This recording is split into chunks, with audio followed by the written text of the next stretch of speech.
Hello, welcome to Secure the Continent, News Central Television. This is the program where we bring you all the latest security updates on the continent. But before I get on with today's conversation, let me bring you the latest security headlines across Africa. More than 30 people have been killed in twin militia attacks on Wednesday in central Somalia. The Ethiopian government has declared a humanitarian truce in a 16-month conflict with forces from the northern Tigray region. Militant attacks in Mozambique's northern province of Cabo Delgado has displaced 24,000 people since the beginning of this year. Stay with Secure the Continent. I will be right back.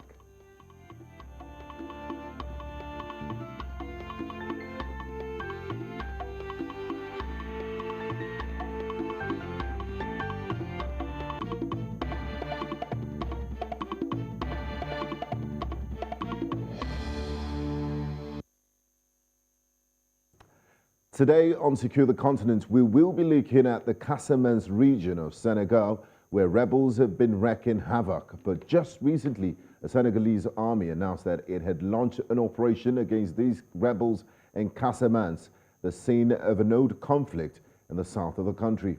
Bring you more details in this report. Separatism is a common phenomenon in Africa. It is the advocacy of cultural, ethnic, tribal, religious, racial, governmental, or gender separation from the larger group. As with secession, separatism conventionally refers to full political separation. Groups simply seeking greater autonomy are not separatists as such. The continent's complex geographical distribution has made national identity, integration, and inclusion difficult.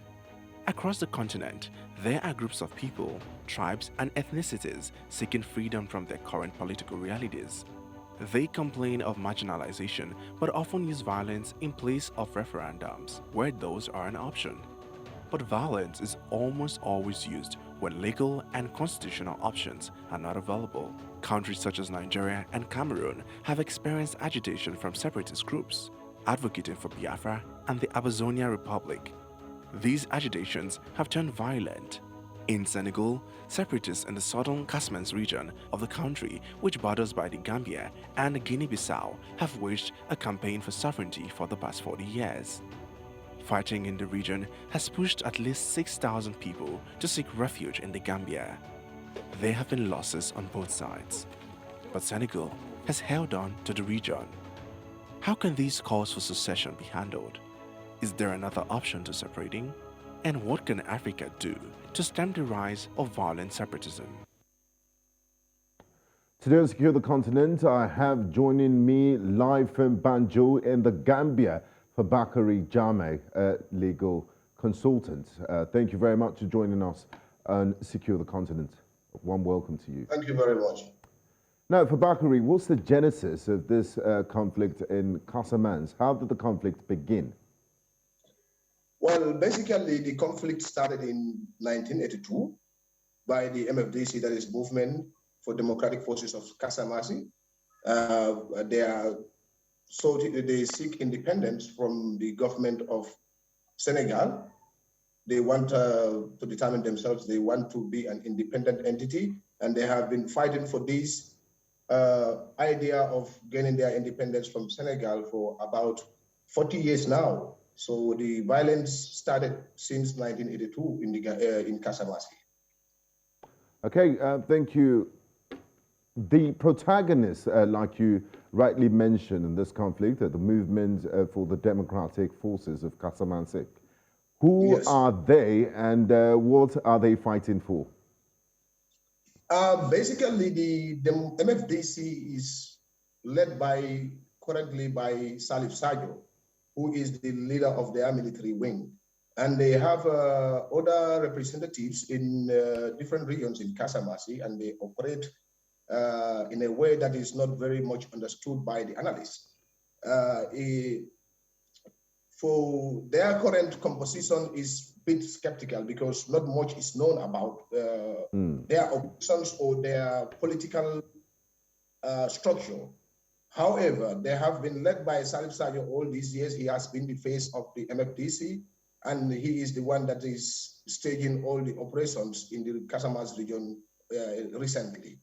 the faction was led by Jamakun Senghor before, who has died and who has passed away some time ago. And now Salif Sadio has inherited that position. According to him, he is the leader of the armed faction of the MFDC group. So basically, this is composed of people from Casamance region and mainly the parts of Ziguinchor, that is the administrative capital, and other satellite settlements out there. So basically, this is the composition. It's only limited to the people of Casamance. Now, Fabakary, if I get you right, the MFDC movement, they base their claim for an independent Casamance on the different colonial history that distinguished it from the rest of Senegal. We understand that they were a Portuguese colony for hundreds of years, and they are not a majority Wolof like the rest of Senegal. Are these reasons, in your own opinion, legitimate enough for an armed independence struggle? Well, basically, if you look at the composition of Casamance, Casamance is different from the northern part of Senegal in terms of their ethnicity, religious beliefs, and also their cultures. The people of Casamance are closely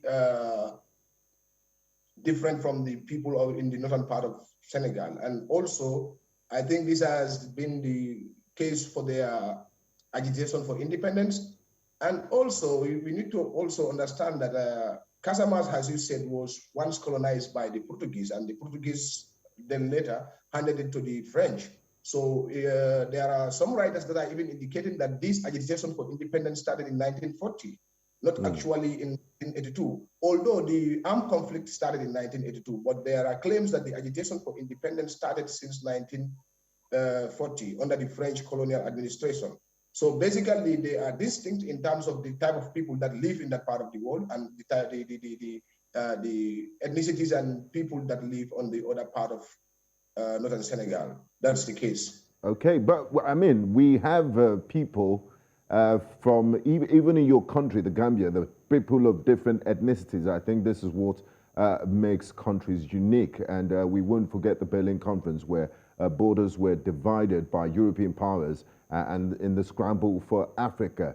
Does the fact that they're different mean, it would just resolve in fragmentation and balkanization of all countries in Africa? Because the reason why they're saying they want an independent state is because their culture is quite unique from the rest. Does that legitimize that independent struggle? I don't think that's also that's their only demand. They also demanded that they have been marginalized for the past years since the independence from Senegal. Most of the development projects that they should enjoy have not been extended to them. So these are some of their claims as well. In addition, like what you said, basically most of these countries in West Africa are multicultural, and they are multi-linguistic and multi-ethnicity. So basically, I don't think that, to my opinion, that should not be a basis for independence, because if that claim is given, if that claim is given support, how many countries will disintegrate? Exactly.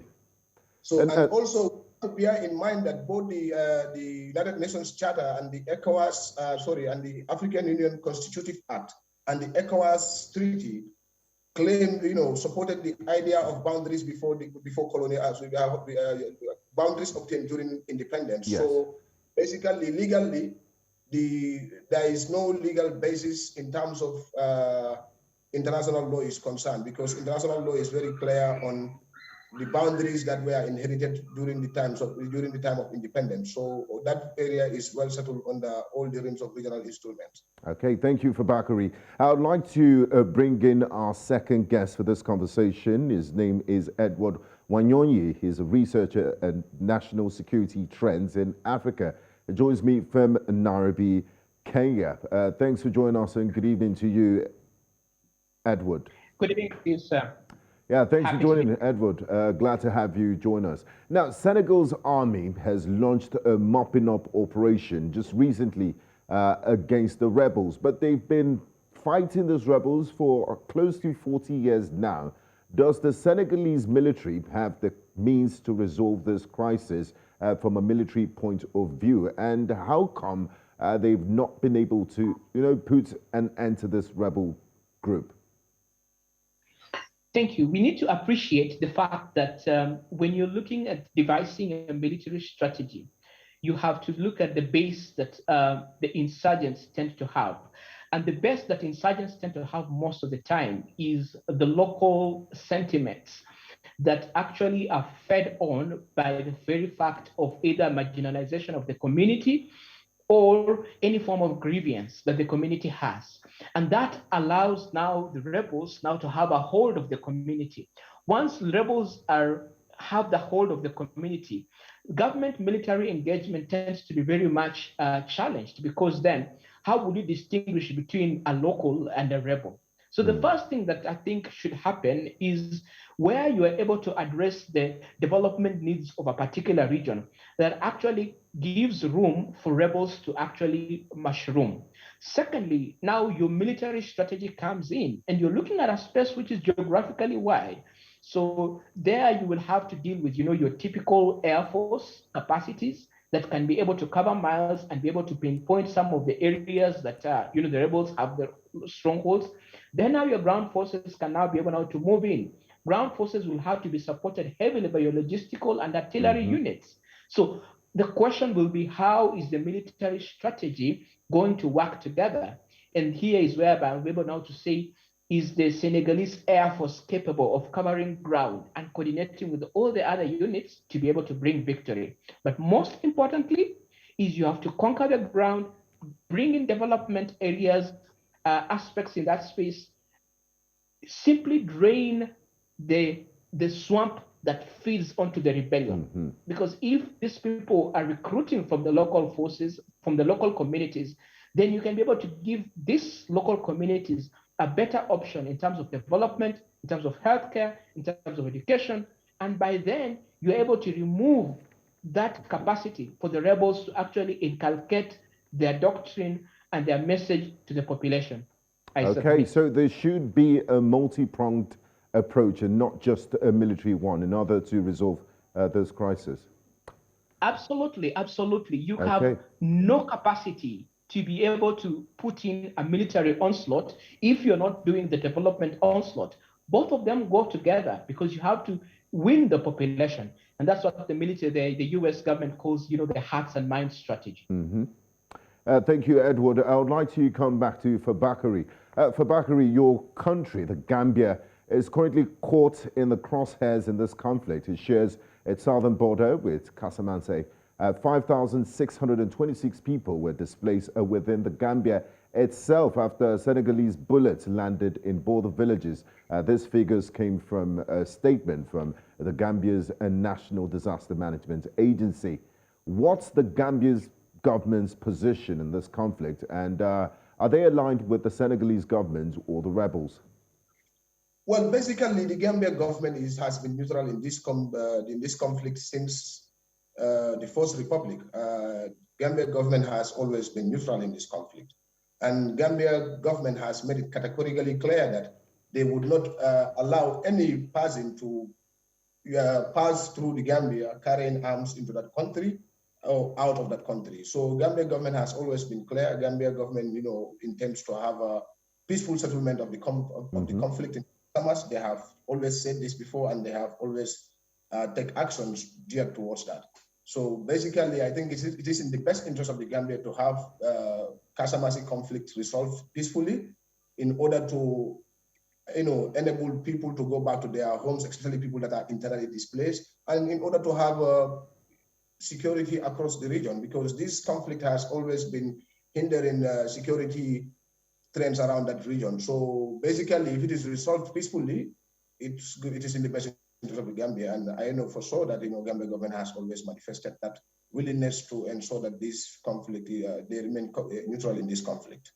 Now, for Fabakary, this conflict has been described a few times as a conflict that has no peace and there's no war at the same time. There's a lull for a long time and then it sporadically erupts. And your country, the Gambia, takes the brunt of the refugees How is the Gambia coping with the influx of refugees from Casamance?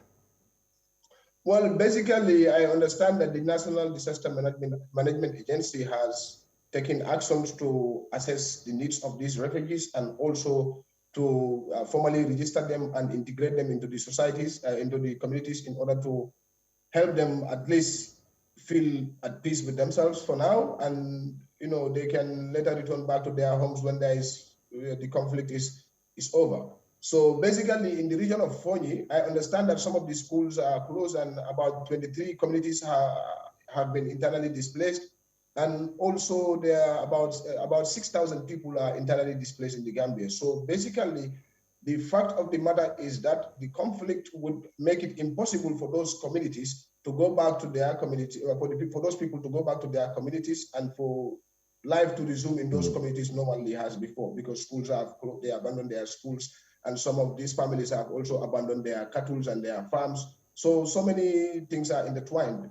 So basically, it is costing the Gambia in terms, because as you know, the monetary aspect of it. We understand that over $100,000 has been allocated for them, for the refugees, at the initial stage, and we know that is. And this is coming from the government, the Gambian government's coffers. Yes, this is coming from the government of the Gambia. That's quite generous of the Gambia to, yes. Okay. I would like to bring back Edward here. Now, the main protagonist in this conflict is the movement for Democratic Forces of Casamance, popularly known as MFDC. Edward, this conflict has been going on for close to 40 years now. So let's fast forward to present-day Casamance, 2022. If a referendum for independence were to be held today, how do you think people will vote? Are they likely to support independence or choose to remain part of Senegal? How popular is this group amongst the local population? I think the general view right now across, in terms of the international community is after the South Sudanese experiment, we are very careful against the whole idea of granting people just, independence because they need to, because it's one thing to demand for independence, it's another thing to be able to administrate and, have a functioning government. And you see the same case when you're having, in Cameroon, where you have separatist trends, and the international community is very much reserved against getting, every breakaway region or any conflict. Then it means you go and grant, a particular space. Even Nigeria too. Yeah, even in Nigeria too. So I don't see a situation whereby even the rebels, if they're given, the territory, they would actually be able to extract rent sufficient enough to have the civil service and the infrastructure of a government. I think they are better placed to be within, Senegal. I think Senegal should be able to provide the right kind of development incentives for these people and be able to make them feel that they are all part and parcel of Senegalese story. If we can be able to market in Africa the fact that wherever your region is, if you're coming across the river or the mountain, whatever place you are, you still matter as a citizen. We can be able to address the kind of challenges we are having in this space. And even in places like, Burkina Faso, places like Mali, places like Mozambique, where you have rebel sentiments, we can be able to cultivate the citizen compact. We will be able to move forward and address these questions without ever firing a single bullet. And that is a challenge that, for me, I think we need to pose to our leaders, to be able to unite the country and unify and give each and every citizen the feeling that they belong and their contribution matters. I submit, sir. I absolutely agree with you, because a lot of this conflict start from grievances over socioeconomic conditions like Cabo Delgado. There's always complaints that the central government has abandoned them or neglected them. Now, coming back to you, Fabakary, today the MFDC is split into several rivals factions. The hardline wing, the most hardline wing is led by Sadio, who you mentioned earlier. So if Casamance were to win its independence now, which of these competing factions would rule the country? And like Edward instructively pointed out, Are we going to have a South Sudan type situation here? Well, I think that is a very sensitive issue, because if there is going to be independence, who is going to lead the independence process? That's a question. That's a multi-million question. And also, how many people are currently in Casamance that are supporting this independence? Whether if there is even a referendum, there is going to be the decision to secede from Senegal. That's another question. But basically, what is important to note here is that Senegalese government has been engaging with the MFDC through a faith-based organization to negotiate for ceasefires and also to discuss peaceful resolutions to this conflict. So I believe that that body that represents MFDC in those negotiations are the body or the representatives that are legitimately recognized by Senegal. So I think those are going to be the group of people that Senegal will work with. Still talking about the MFDC, why is it so factionalized? In 1982, there was a common goal of seeking independence from Senegal. But today you have rival groups fighting over territory and domination. So how does the central government in Dhaka choose which rebel group to negotiate with? And even when there's peace with one of these factions, it doesn't mean the others would agree. So how do you deal with this sort of conundrum? Fabakary. Okay, I think we have some network connections there. I'll come to Edward and ask you the same question that I posted to Fabakary. You have a situation where the different rebel groups and they're fighting for domination and the others. Is it not a problem for the central government to negotiate with one and neglect the rest? How do you work things out in this sort of situation? Okay, I believe we have some technical issues with our guest there. We'll go on a quick break, and when we return, we'll continue our conversation here on Secure the Continent.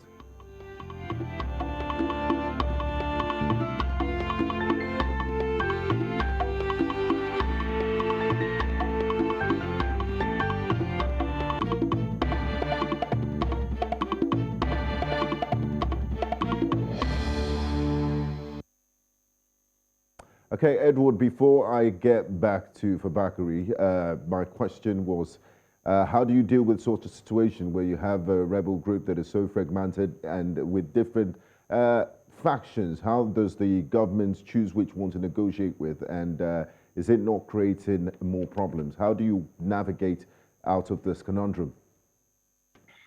I think it was the former president of Nigeria, Olusegun Obasanjo, who said that a rebel movement cannot exist for more than 48 hours without government's knowledge. And that just goes to show that perhaps, some of these, rebels that are actually existing, is not that the government is not aware about them. Maybe the government is aware about them. And also, we know sometimes governments tend to, delay action against a rebel movement because of certain kind of vested interests, And so I think for me, the question will be, if Senegal is able to create, a national reconciliation and mediation effort, then that perhaps being secured by, non-interested, non-state actors, then they can be able to make perhaps a truce and be able to start bringing up these people into a national conversation. But even the level of dialogue or a referendum is not just for these people in these areas per se. It is supposed to be a national conversation on what it means to be Senegalese, regardless of where you are. Today, someone is in this region fighting. Next time they'll be in Dhaka. What happens if Dhaka wants also to fight and break away? What happens when other regions also want to break away and form, their own kind of government? So I think for me, it's a national conversation, a national dialogue, an opportunity to renew the citizen and state contract. And if we can be able to get that, then we'll have been able to win even more than just this current crisis. We will forestall future crisis. I submit, sir. Thank you very much, Edward. Now back to Fabakary. When President Macky Sall took office, he did promise that one of his major points of campaign was he was going to do something about the situation in Casamance. The MFDC's initial grievances in favor of Casamance's independence focus on the areas of underdevelopment and the Senegalese government's seeming lack of interest in the region's economic well-being. A lot of them feel left out and disconnected from the central government in Dakar. How has the Senegalese government fared in addressing these grievances so far? We're into the second term of the Macky Sall presidency. Well, as you said, Macky Sall declared that one of his priorities during his election to the office of the president was national unity. That is to bring Casamance and the rest of Senegal together and to have a national unity that would enable development in Casamance and in the rest of Senegal. Well, so far, there has been some activities that are ongoing in both Casamance. And since he came, there was this peace agreement that he had with the MFDC that was existing until in January when they had that clashes between the Senegalese soldiers and the MFDC faction led by Salif Sadio. So basically, I think he has tried in that end to bring about peaceful resolution to the problem, but as Salif Sadio has always repeatedly mentioned, and that since the agreement was signed, there has been no progress and the talks have stalled. And I think Macky Sall also is trying to now bring peace into Senegal, into Casamance, to enable him, further his political ambitions. So I think he would be open to both peaceful resolution and also military resolution to the conflict.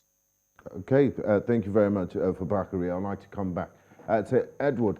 Now, Edward, this conflict has often been described as Senegal's forgotten war, and it's been raging for close to 40 years. And now, why is it so under the radar? Why is no one talking about it? The only external body that came to negotiate was a Catholic group in Rome. Even ECOWAS, the regional bloc, has not mentioned this. The African Union has not mentioned this. And why do you think it's such a forgotten conflict?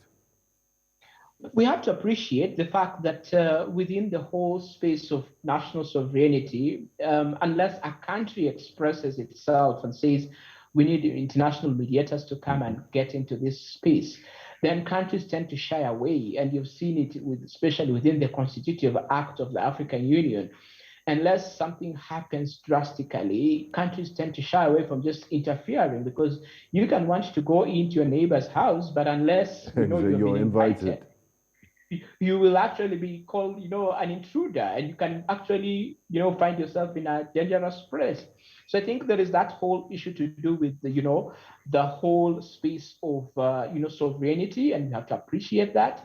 But also, there is also the question that there is a strong center. Senegal has been able to have successful elections. Governments have been able to come and go. So from the eyes of the international community, really, they do not see this as a top priority, because it's not stopping flights, it's not stopping international trade, it's not stopping any form of... It's a low-level intensity conflict. Low-level idea. So they feel like it can be actually managed by the national institutions per se, and it's not something which is actually at a space where it's threatening even the regional and the wider peace and stability. So it doesn't mean, if it's been going on for 3 decades and counting, as long as it's not threatening. And I do get your point. International community, you have to respect the principle of sovereignty. We'll be looking at more solutions when we come back from this break. Thank you very much, Edward and Fabakary. We'll go on a quick break, and when we come back, we'll be preferring solutions to the conflict in Casamance, Senegal. Do stay with us.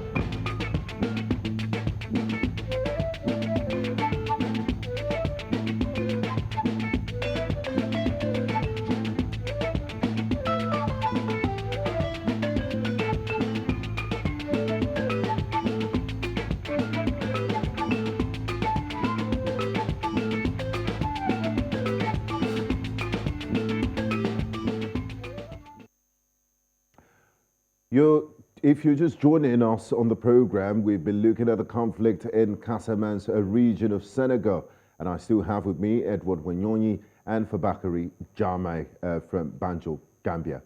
Now, Fabakary, what are some of the humanitarian consequences and economic consequences of this conflict that's been going on for quite some time?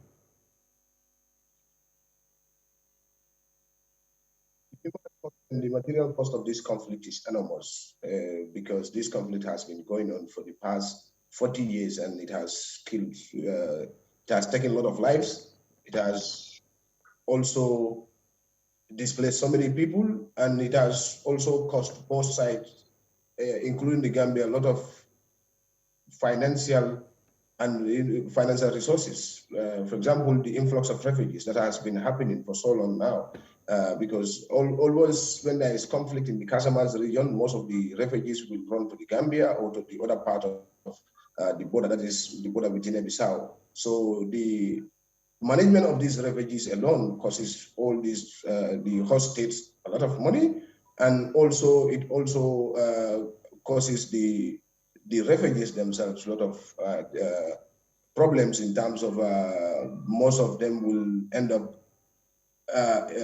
dropping out of school. And not only that, there are so many other investment initiatives that cannot be taken to the region because of the conflict, because people are very wary of this conflict, and they know that out here and there will be attacks and there will be problems. So people are very wary of projects out there. And also remember, most of the agricultural products that are going to get both Gambia and Senegal come from this region. So when there is conflict around this region, we will have, we tend to have problems with those supplies of agricultural products, and also the tourism aspect of it, because most of the tourists from both Gambia and Senegal would go to Casamance to access some facilities there and to also activities there. So anytime there's a conflict there, there is also the problems, it also brings in problems in terms of tourism in that region. So the economic cost has always been enormous.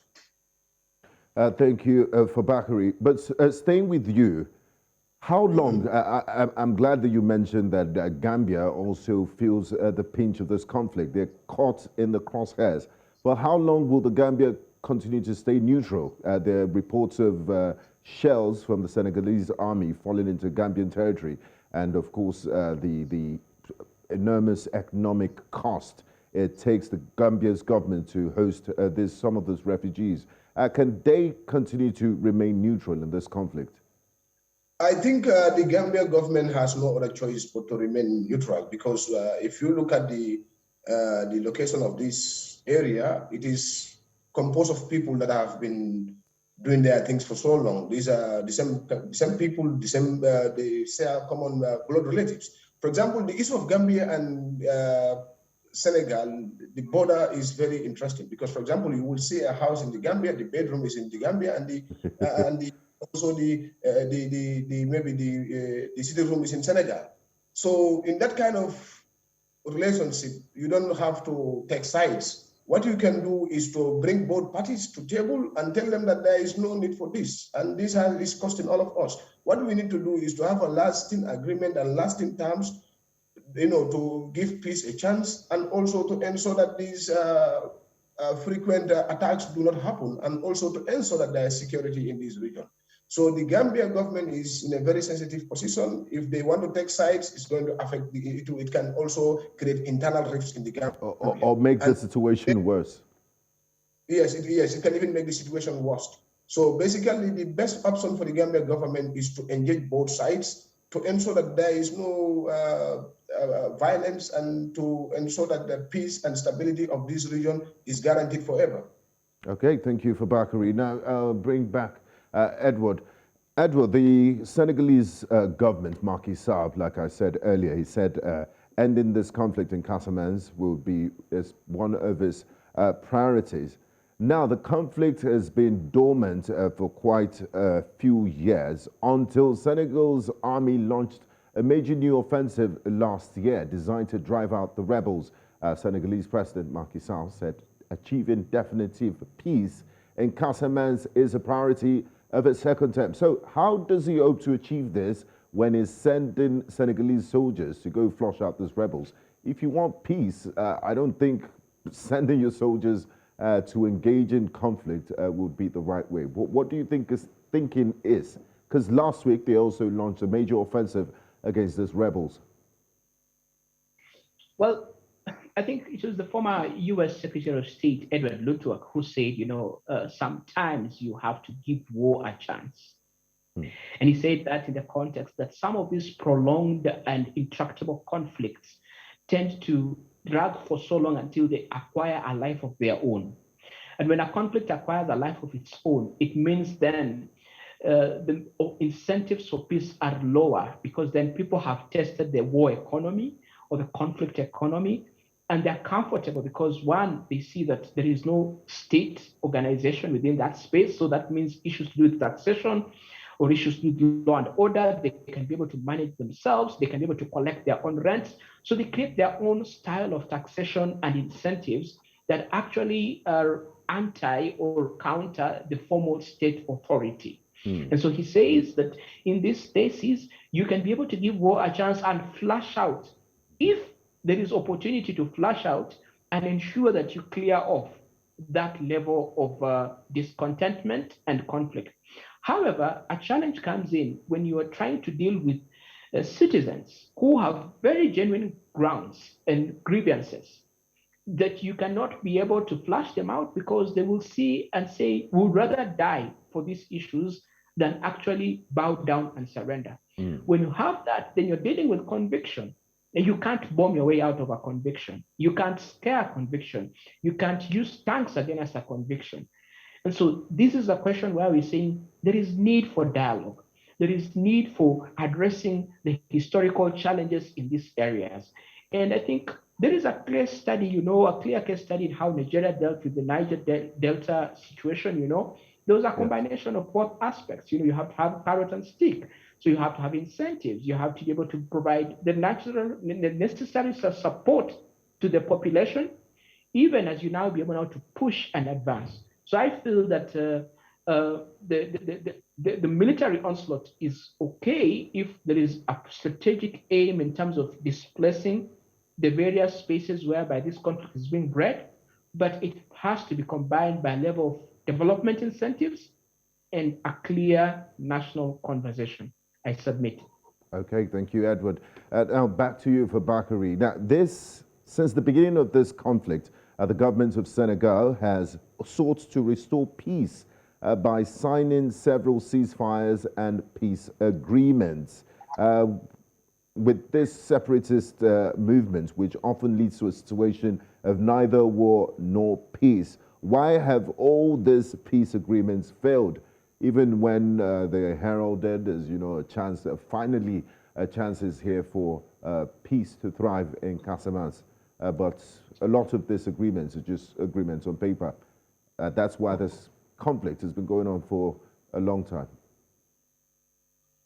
Well, the two sides have been accusing each other of failing to meet their obligations on the previous agreements.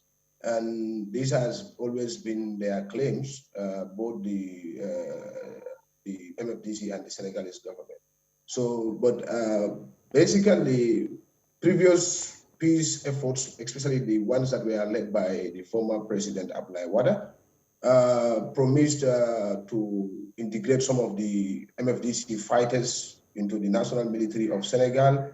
They will undergo special trainings, and after those trainings, they will integrate into the national military of Senegal. And there has been other incentives that have also been extended to the region in order to have a peaceful resolution to this conflict. But that ceasefire agreement also collapsed. And when Macky Sall also, came, there has been efforts to, to at least pave a way for peace agreement and to have an everlasting peace. But at the same time, like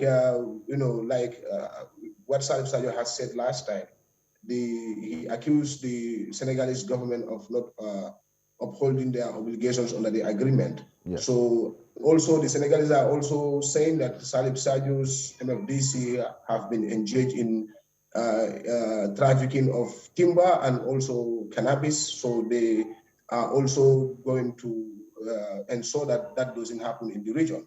So there has been these claims and counterclaims between the both sides. But I think what should all they need at the moment is a neutral player that can come on board and facilitate peace talks between them in order to have a lasting peace between the two. Okay, thank you very much. And talking about lasting peace in the region, Edward, before we begin to wrap things up, what will it take to have definitive peace in Casamance, and are there hopes for an end to Senegal's forgotten war? Yes, there is opportunity for end to this conflict. There is opportunity for government to actually, create the necessary incentive and goodwill to be able to bring this war to a conclusion by, first of all, bringing in the level of development, development incentives, the level of rebel activity in this area points to a very subsistence, barter trade, in order to be able to get the arms and the means of working, trading timber and illegal business and, and smuggling and everything. So that means it's a subsistence. That means also the rebels don't have a very strong international backing that can help to modernize their weaponry. Yes.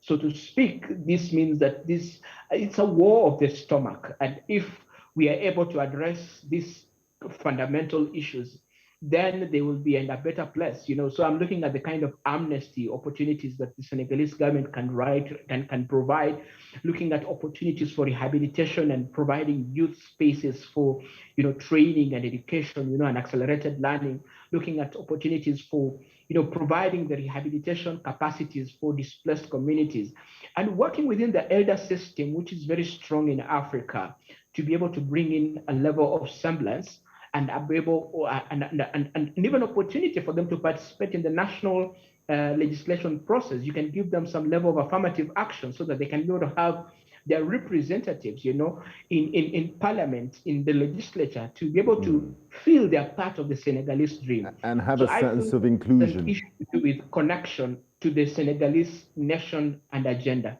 Thank you. Thank you very much, Edward. And finally, Fabakary, before we wrap up, are there hopes for an end to this conflict? Can you sketch us a picture out of this protracted conflict that has been going on for almost 40 years in Casamance? Yes, I think there is always hope that, one day we would be able to end this conflict in Casamance. We will be able to have a lasting peace in the region, and we will be able to have a lasting peace in Casamance. I think the differences between them is, are not much. All they need to do is to come together and, talk and have a national conversation, and also, have that inclusion in the development process of and the governance process of Senegal. Once I think this is extended to the warring parties, the separatist movement, I think there could be a breakthrough in the peace efforts in the region. I think all they need at the moment is peaceful resolution of the conflict, because it's in no one's interest. It's not in the interest of the people of Casamance. It's not in the interest of the people of Senegal as a whole, and also the Gambia and Guinea-Bissau. So I think peace is near. I think when there should be a diplomatic solution to the problem than armed solution. Thank you very much, gentlemen. Edward Wanyonyi in Nairobi, Kenya, and Fabakary Jammeh in Banjul, Gambia. I do appreciate your insights and contributions to the topic this evening. Thank you. Now, given the largely forgotten nature of the conflict, many peace agreements must allow rebels to return to civilian life while allowing the daily life of Casamance residents to return to a state of normality. The agreement must also respond to the grievances that led the rebels to take up arms. Furthermore, a reconciliation process will need to be negotiated in order to heal the wounds of the past and prevent a resurgence of violence. Thanks for watching Secure the Continent. Until the next time, stay safe and remember to join us next week. I am Gbenga Aborowa. Goodbye.